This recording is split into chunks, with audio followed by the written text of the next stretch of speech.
Hi, I'm Brian Losch. I'm a recording engineer. I'm here in New York City in the Lower East Side, and I'm about to open a track actually sent from John and Marty at Soundfly, which they composed and produced. We're just going to polish it up here today with the time we have in the studio. First question I always ask to composers is, what are you aiming for in your mix? Do you have any specific music references? Do you have something that, a mood that you're trying to convey? They mentioned the soundtrack from Inception, so the first thing I did was I pulled that into the session.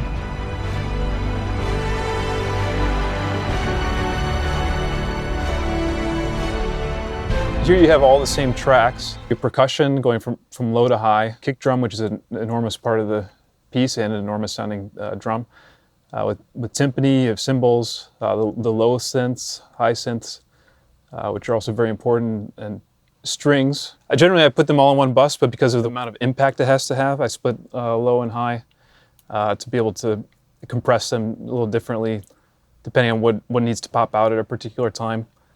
This just makes it, again, just faster, easier to control things.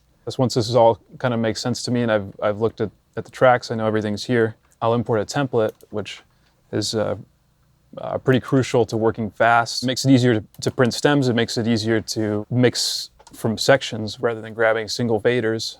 And then we have a lot of built-in effects that I like to not potentially assign to the tracks already, but just ready to be activated and to be used at a moment's notice. And this way I can work very fast. I don't have to go and look for plugins as I go. So I've got my template pulled in. I have John and Marty's mix down here, which is very important for a number of reasons. They obviously created this mix, so they like some things about it. And we don't want to detract too far from this mix because it's probably in line with what they want. So we'll change a few things.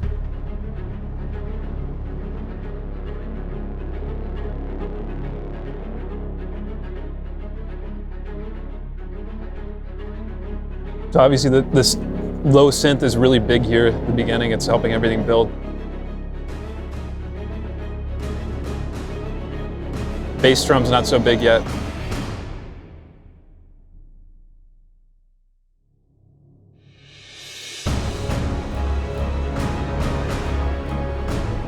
And here you have the kick drum comes in, and it's kind of the loudest thing here. So obviously that's how they want to drive this here. The strings are kind of tucked back. I'm kind of missing the melody a little bit, which I remember them saying was important. Although it seems like in their mix they don't have a whole lot of the melody. So after hearing that, maybe I'll grab the buses, I'll grab groups of faders. I tend to keep all the instruments grouped unless there's something that's really poking out, because John and Marty prepared this pretty well. There's nothing crazy. And so I'll listen through again with all the faders at 0. Generally all the instrument faders at -6. That way I have plenty of headroom. No plugins engaged, nothing going on, for the first couple passes, and I just get levels.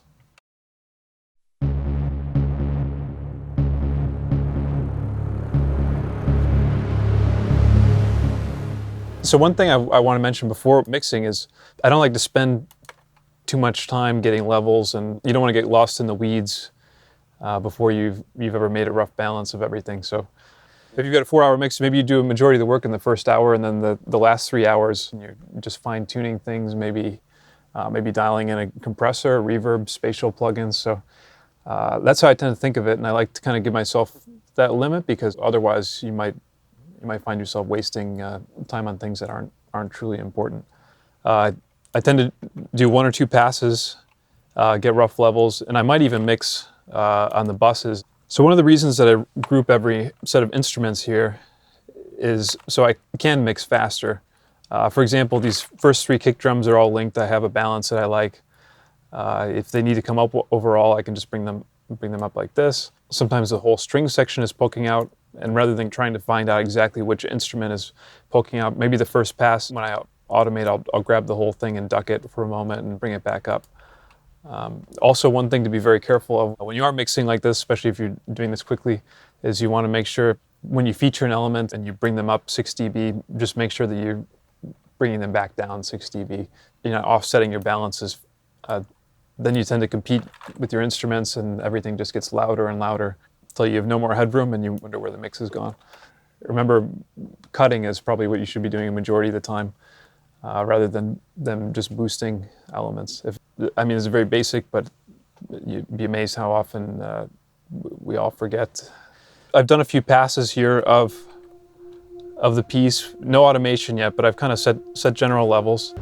Definitely before I would grab a compressor or any kind of effect, I reach in here and I tend to start volume automating. So you might notice here that there's a lot of clip gain. There's a few different ways to do this, but one reason I use clip gain a lot is because I don't like to hit the compressor too hard. I like to actually have some control over what's going into the compressor. So if I'm compressing a specific track, that's the best way to do it. Also, one of the reasons I bus so many things is to allow the compressor to hit after I've done my volume automation. So I tend to have a compressor, for example, on the percussion, only after I've fully automated it and set the levels that work well for the piece. So John and Marty did leave a few notes they put in there for themselves, but they're actually very helpful because you see uber epic or biggest yet. I want to leave room for the music to build. I want to leave room for those sections to really be exciting. And sometimes if I'm setting compressors or setting general levels for things, I might even just start a section like this and just hear where it's going to end up.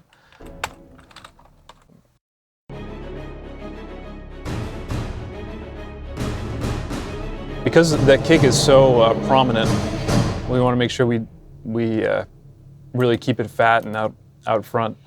This is a compressor I really like. It's got a lot of functionality, but for the purposes of this mix, it's essentially just leveling the kick, so it's always present, always prominent, and also thickens it up. And one way to always find out what a specific plugin is doing is to bypass. I think your best friend is A/Bing things and always checking against your source. So for example, here's with our compressor out. In.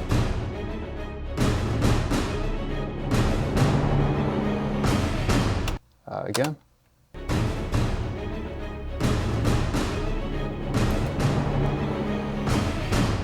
So you hear how it thickens it up, and it just makes sure it doesn't lose prominence in the mix, as it was so carefully placed there to begin with.